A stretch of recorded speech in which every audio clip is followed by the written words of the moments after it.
et les catholiques, ils ont 3 médiateurs. Premier médiateur, Jésus.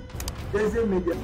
Monsieur Zazalazo Simba Chapelé, n'a pas de Zoloba, Azala prière avant de mettre, tant à bêtir prière. Comment on va faire ça? Parce que ça le thème ma bébé. Bien aimé. Mboka monino ko sepela kana. Eza l'évangile à l'honneur. Eza le lenga ba ramasi ba koti na musala oyo. Na bina ngai ti lelo, ne bisa nzambe nkolo la kisanga langage. La kisanga nelo. Parce que c'est siko na tangi ngulu oyo Bible pekisi. Mulu oyo Bible lobi. Mulu en Afrique na mona yi. Oui, bien-aimé, na banzi ete to komi na tango malamu, tango zali fungola loboko na yo, la main qui donne, c'est la main qui reçoit. Si tu veux être béni, nazali pasteur, je fais un grand travail, mais tozali dans le temps il y a construction. Si vous allez nabi ko sungaka, nabi ke nzambe ko toucher motema na yo. Tozali awa, tozali na mosala munene pona ko bongisa ke makambo le kamalamu na la valeur de Dieu. Sunga lingomba, église zali na besoin d'assistance, et ya finance na yo pour construire. Bon mon indenge tozali awa, on se bat. On se bat. Nzambe tinge na ye pe na yo parce que vous avez ces moyens et vous avez cette bonne volonté. Nzambe akopambola yo. Nzambe akusanga. Mieux vaut s'investir dans l'œuvre du Seigneur. Nzambe akokonter di ko na yo que tu es l'un des ba zali ko sunga parce que ces œuvres ne périsseront jamais. Pour la béni ngainde on en défi que ça les Nzambe sunga lingomba sika tozali. Ce n'est pas pour nos intérêts, c'est pour la gloire du Seigneur. Il y a pour respecter, il y a pour faire ensemble valeur et dans sa valeur. Et si il y avait des moyens, il y avait des contributions, outre le gouvernement, outre la Bakonzamboka, toutes les institutions avaient contribué. Pourquoi pas yo comme une connaissance? Pourquoi pas Léon Zambé à Saliongolu? C'est pour cela que aux Zimbongo, aux Anamakoki, pour aider l'œuvre du Seigneur. Mon bien-aimé, dans la Sembe les Penayon, par l'amour de ton Dieu, qui est aussi mon Dieu. Kanisa pona musala yo ndeko na yo papa na yo azali kosala na sika oyo pona kotonga emba pona kotonga pasi tozana ba condition oyo eko ko simba te à la valeur ya nzambe na yo mona sengi na yo mon bien-aimé dans le Seigneur oyebi te sera lobaki na dosha bina peut-être pona ele konde nzambe alingaki okoma mwasi ya mokonzi. Alors ndenge bango ko na yo peut-être le konde nzambe alingaki te ozo alikoki ozana ngo pour aider l'œuvre du Seigneur. Yango na sengi lisunge pe na yo pour que mosa ezali mingi ya kosala mais avec des conditions et je sera place na motema tika nzambe apambola yo tika nzambe a contribuer na makanisi na yo tika nzambe abana ko kanisa likanisi na yo oyo kani pona ko bomisa mosala pe ko soutenir l'œuvre du Seigneur. Merci nzambe apambola. Bonjour peuple de Dieu, bonjour Biscanos Bosoa, Mili Baku ya Kolanda Bisovet sur RB officiel, chaîne Nabino, chaîne Nangai, chaîne Nabisonyoso, où est-ce qu'on promouvoir ma valeur chrétienne, où est-ce qu'on promouvoir Sangomalam, où est-ce qu'on sala que vous bénéficiez aussi de la grâce de Musika, Nabino Nanzoto. Toutes mes salutations, n'aba abonné Nyoso. Il y a RB officiel, ba tambola kanango na mitema, ba luka kayango, ba luka koye ba nouvelle nyoso pe ko découvrir ba sala nzambe nini o tozwa kaliba kwa ko kutana na bango mbote no mtozuli ba kwa kolanda biso na France, na Belgique, na États-Unis, Allemagne, Angleterre, Canada, partout na Afrique, na Asie, na Amérique, na Europe, biskano spoki ko sala tika nkolo a pambola yo tozali kokoba toujours. Na kati ya série ya ba émission na biso lelo tozali lisusu na papa José Yabatuli o tokomeka ko solola na ye à ce qui concerne la délivrance.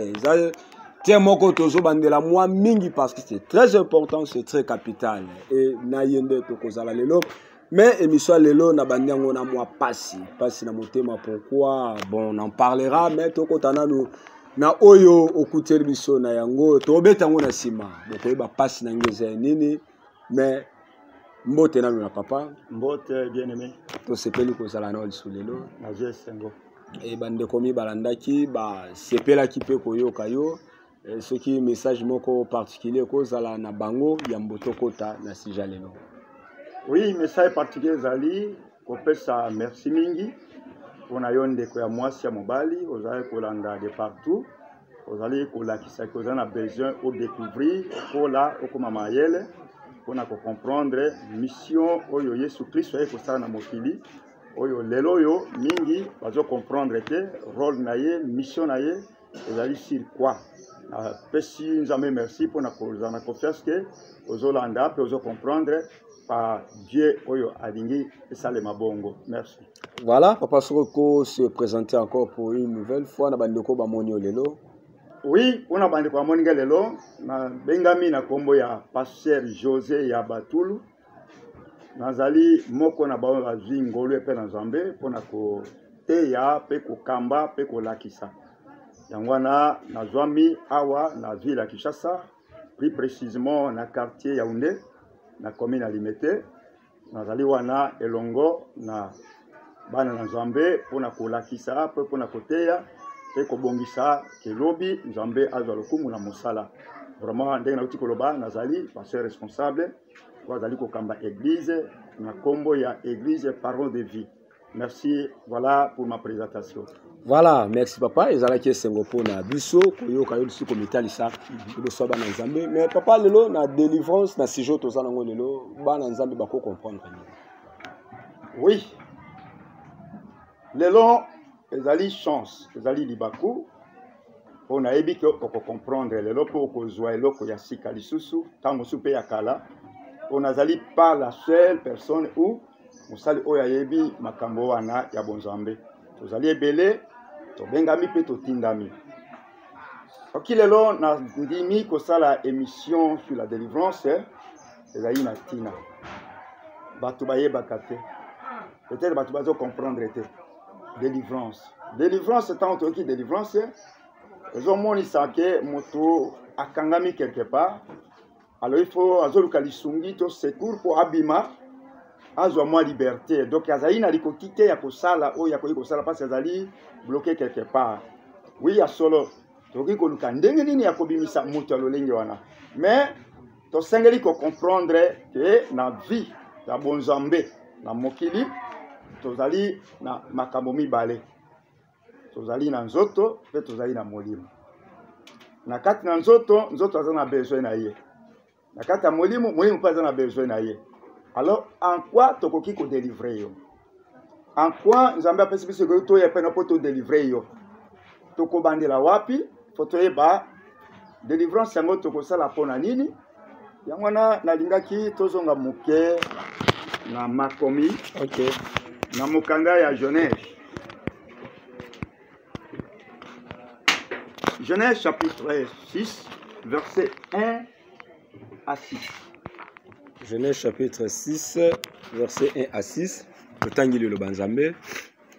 Lorsque les hommes eurent commencé à se multiplier sur la face de la terre et que le fils de leur fit donner, le Fils de Dieu vit que le fils des hommes était belle et ils en prirent pour femme parmi toutes celles qu'ils choisirent. Alors l'Éternel dit, mon esprit ne restera pas à toujours dans l'homme, car l'homme n'est que chair. Et ses jours seront de 120 ans. Les géants étaient sur la terre en ces temps-là, après que le Fils de Dieu fût venu vers le Fils des hommes et que leur eut donné des enfants. Ce sont ces héros qui furent fameux de l'Antiquité. L'Éternel vit que la méchanceté des hommes était grande sur la terre et que toutes les pensées de leur cœur se portaient chaque jour uniquement vers le mal. L'Éternel se répandit d'avoir fait l'homme sur la terre et il fut affligé en son cœur. Voilà. L'Éternel vit que la méchanceté était grande parce que Makanisi Yamutu était toujours vers le mal. Makanisi Yamutu. C'est là où la délivrance devrait commencer. Makanisi Yamutu était toujours uniquement vers le mal.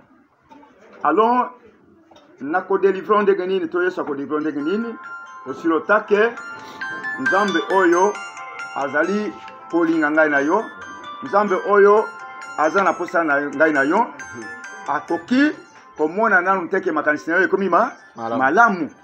C'est pourquoi nalobaki ke makanisi na nzoto na mitema na biso to sengeli koyekola ce que nous devons faire pour ça. Nzambe amoni que makanisi ya batu eza toujours vers le mal. D'où vient makanisi ya batu et comme toujours vers le mal. d'où vient que ma canción est toujours mabé. Et où tu vois, par quel moyen et qu'est-ce qu'il faut faire. Tous les choses dans ma commune, papa Nangai. 2 Corinthiens chapitre 4. Dans 2 Corinthiens chapitre 4. 2 Corinthiens chapitre 4. Oui, verset 1 à 4.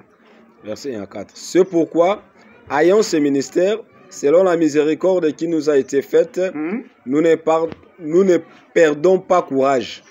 Nous jetterons les choses honteuses qui se font en secret.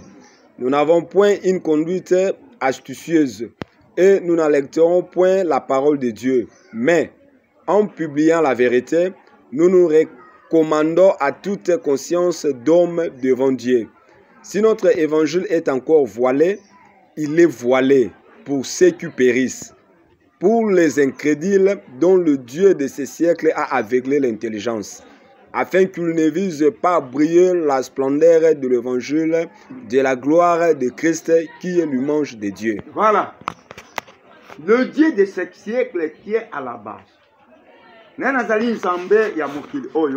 C'est Satan le diable. Mission il a reçu dans les jardins pour l'homme fut créé à l'image de Dieu, à la ressemblance de Dieu. L'homme a reçu la mission, il y a kokonza, il y a kosala tout likolo na ye. Mais Motu ayant le désir, Motu na koluka koyeba komonana, Satan a profité na Motu à travers Posa Oyo et Monisamaki pour être semblable, pour être égal à lui. Yangoana, Satan monaki ke il faut en profiter na Ève. Ève a memili kambo oyo. Maintenant, nous avons bien que non, la relation était complètement coupée. Allez, à Bengani Motu dans les jardins. Tant Bengani Motu dans les jardins, nous avons clairement que Motu Abima quittait avec le programme qui est établi par Dieu dans les jardins parce que nous avons prévu que Motu, moi, si na mobali, Barça la mabota, il faut faire face à l'ennemi. Mais ils ont échoué dans les jardins. Nzambe a koyi ko garder bango dans les jardins, abimisi bango libanda, et c'est libanda, tango abimi libanda, c'est là où il fut reçu par le serpent ancien qui est le Dieu de ce siècle. Yohana a bandi par aveuglé, a bandi par ko profiter ko sala mabota, c'est leur volonté naye, oba ko s'opposer na Nzambe. Alors qu'est-ce qu'il faut faire maintenant? Il faut qu'on délivre. Qui doit délivrer? Parce que Motoyo Akirama qui a l'image de Dieu, abimi dans les jardins, a zangi pouvoir parce qu'il a perdu tous ses pouvoirs.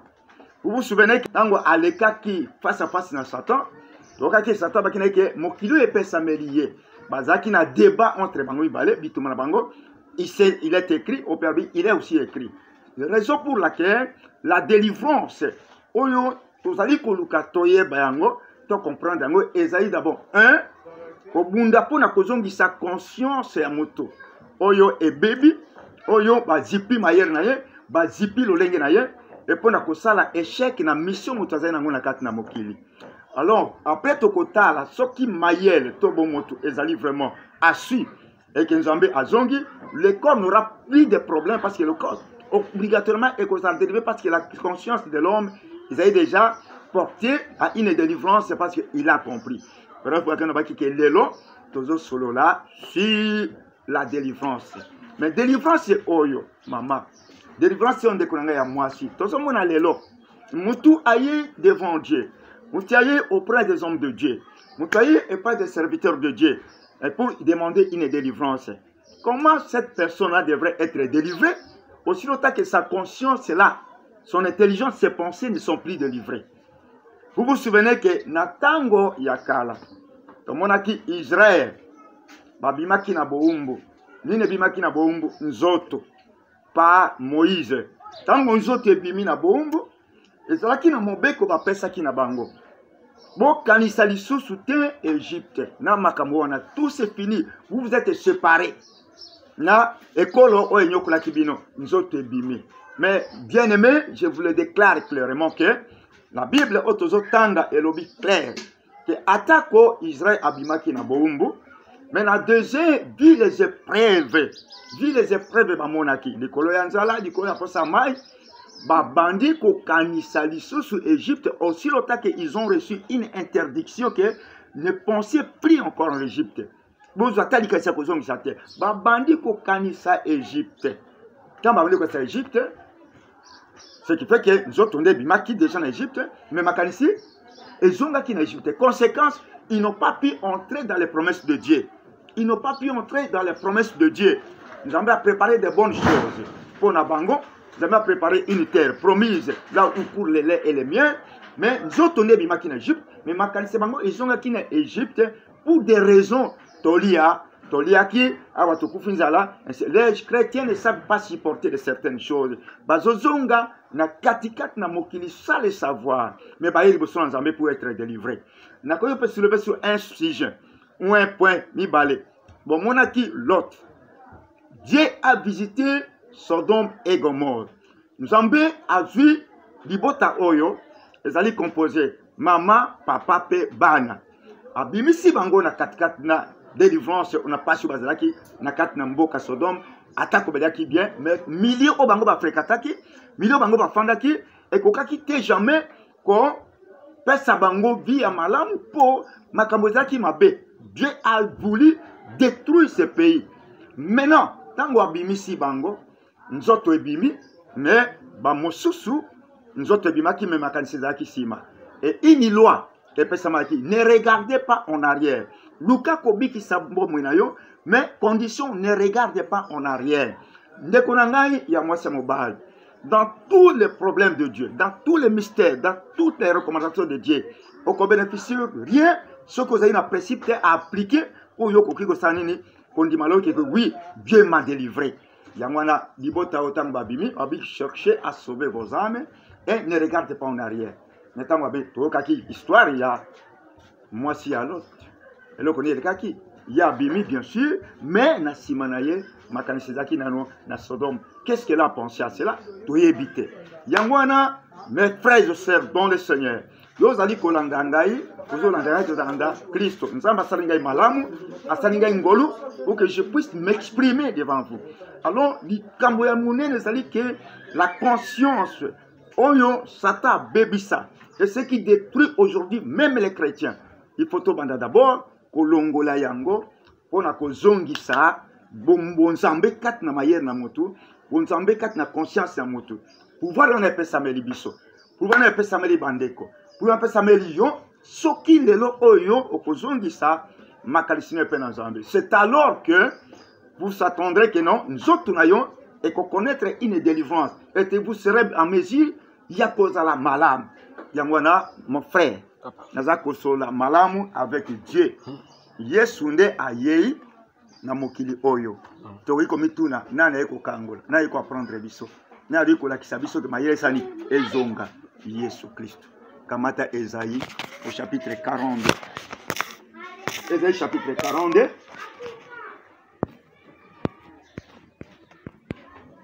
Verset 1 6. Virgule 6 à 7. Isaïe 42. Jusqu'à 7. Okay. 42, verset 1, virgule 2, verset 1 à 2, virgule 6 à 7. Okay. Voici mon serviteur que je soutiendrai. Mon serviteur que je soutiendrai. Mon Élie. En qui mon âme prend plaisir. Je mis mon esprit sur lui. Il annoncera la justice aux nations. Il ne criera point. Il ne lèvera point la voix. Et n'en la fera point attendre dans le riz. Verset 6. Moi, l'Éternel. Je t'ai appelé pour le salut. Et je te prendrai par la main. Je te garderai. Et je t'établirai pour traiter l'alliance avec le peuple. Pour être la lumière des nations. Pour ouvrir les yeux des aveugles. Pour sortir de prison les captifs. Et de leurs cachots. Ceux qui ont habité dans les ténèbres. Voilà. mosali na nzambe atuna ye motuna ke nani azali na mission ya kobatela Okay. nani ya koteya Okay. ndenge moko moto ekoki po koya lelo nani azali na likoki ya kokangola ouais. ya kokangola nani. Il y a plus d'autres personnes. Omoni awa mosakoli Isaya asakolaki maloba na nzambe pona Jésus.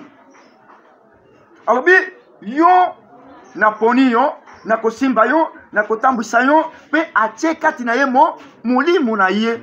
Ndenge totangaki na Jean chapitre 3 verset 34.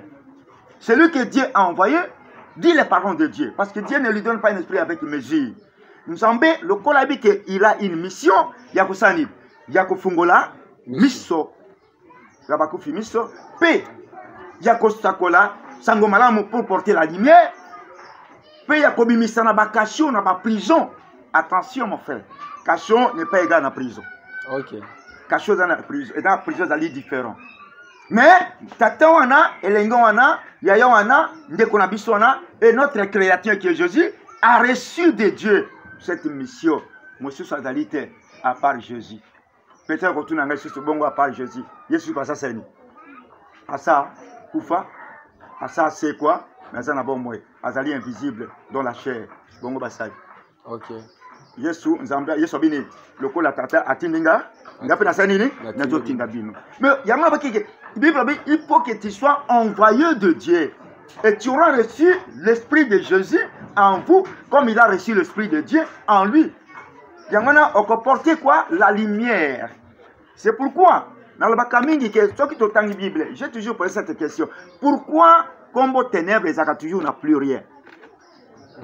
Pourquoi combo lumière zakanase na singulier? Pourquoi? Parce que la lumière mota kopé sur likoki ya koyeba makambo mokilo kaka Jésus lui-même. OK. Parce qu'avec qui Dieu a tout créé. Avec au commencement était la parole et la parole était avec Dieu et la parole était Dieu. Alors c'est cette parole qui s'est transformée en un corps. Et corps on a dit que je suis la lumière du monde. C'est lui qui a la connaissance de ce monde. C'est lui qui te connaît tel qu'il me connaît aussi. C'est lui qui choisit, c'est lui qui envoie. C'est lui qui envoie. Azile Saki Bayekoli, n'allez plus d'abord. Ne sortez pas d'abord. Attendez ce que le Père avait promis. Il y a ma chère, mon bien-aimé, objectif via Yesu pour dans un premier temps, Ezali, Kofungula Yoma, Mayele. Yesu, Azali, Oyepona Kokangola Yo. Alors, il faut avoir confiance en Jésus. Et Jésus aussi a ses disciples qu'il a envoyés. Donc, papa, ce que tu comprends, il y a un même que, à parce que Maïe les a, il y a Kokangama, et que Moutazo, Kota, na Mabé, Tom, Tosa, Mabé, ça comprendre qu'on a un salle, et comme Mabé, comme qu'on offensé dans la combat Zambé. Et, papa, si vous Moutako comprendre, Nengenini, qui a na kati ya prison. Il est moni ne kola kisa. To Moutazo la nabiso, à comprendre Nengenini. À cause ça, la pas mécano kota la vie naïe. Exercice ni okopé, ça y est, pour méca ko étudier la vie naïe. A remarqué oui ou non ceux qui ont emprisonné quelque part. Voilà. Lelo oyo tozana mibe kwa mboka. Hein? Balobi okoleka awate soko futi pa côté. Yo ebike o futi no pa côté. OK. Okoleka wana? Hein? Okoleka wana te. On nous enseigne matin, soir, midi et de jour au jour. Pour yebake ngai awa nazomona clarté. Lelo koni kozana.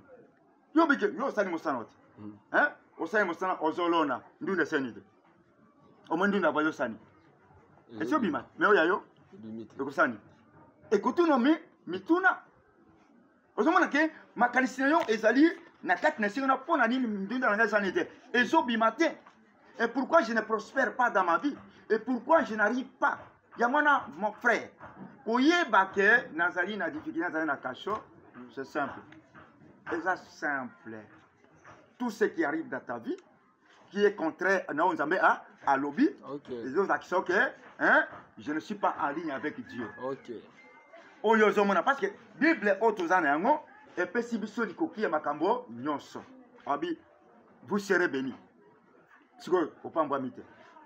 Et c'est comme il faut le kako, koyeba. Pourquoi n'a pas embamité? C'est qui fait qu'il y a un blocage quelque part. Ça peut arriver que na mayer na yo, ndenge n'a pas cet exemple que les lots na quatre églises. nzambe kangola ngai nzambe bikisa ngai nzambe nzambe bikisa soki olingi na bikisa yo soki olingi na kangola yo servez-moi et si vous ne le servez pas ngai na bikisa j'éloignerai toute maladie du milieu de vous. Il n'y aura pas de femmes stériles, il n'y aura pas de femmes qui vont avorter parce que vous me servirez. Le nom quand elle est menacée, il y a un embêté. Quand bébé ça le coup passé un embêté et tu le fais. Ce que bébé si le coup mon bango, ce que yoki bango je ne serai plus ennemi de tes ennemis. Mais ce que yoki bango, vous savez tout ce qui vous demandera. Je serai l'ennemi de vos ennemis et l'adversaire de vos adversaires. Mais si cet homme-là vient à l'église, hein? Les gens qui sont à l'église, ce sont des gens qui demandent beaucoup sans Zambesani. Asali la bango, Kangolanga. Et vous ne payez pas. Et vous n'assistez pas aux œuvres de Dieu, aux Oya. Pour la Kosenga. Comment que les choses ne marcheront pas dans ta vie? Alors que nous, les chrétiens, nous sommes la lumière du monde. Tu n'es pas connu que nous, la biso. Ils construisent des maisons. Ok. Voyager, la souffrance, il se soumet au principe et à Nabango. Voilà, c'était une bénédiction. Nakanisa Bozo Landabiso. Bon, comprendre malamu, penser à papa Ezalaki Nini, Nakanisa Bo comprendre. Ce qui comprendre, c'est ba numéro Ezana, numéro ya papa Ezana. Là, on a écrit invité, ça numéro ya papa, ou qu'on contacter à tout moment.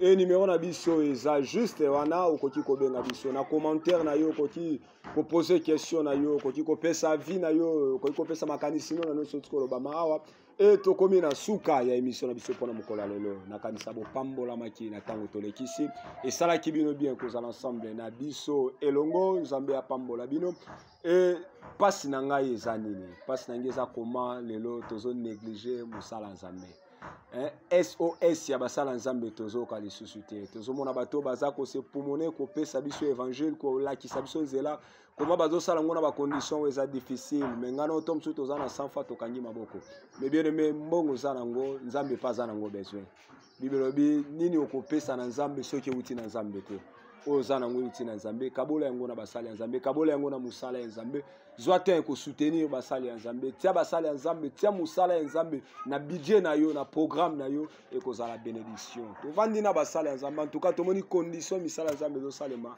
eza peut-être passé et tika nzambe ya Israël apambola yo yo mutolanda kibiso mbote na ndeko Dekim c'est moi derrière la caméra mbote na bandeko nos ba assister biso mbote na les nôtres de loin bisika zali mbote na ndeko bien fag lingole mbote na ndeko mama Viviane et bosa ebele tellement ebele na pesi bino mbote bisika nos bozali à la prochaine et bye bye.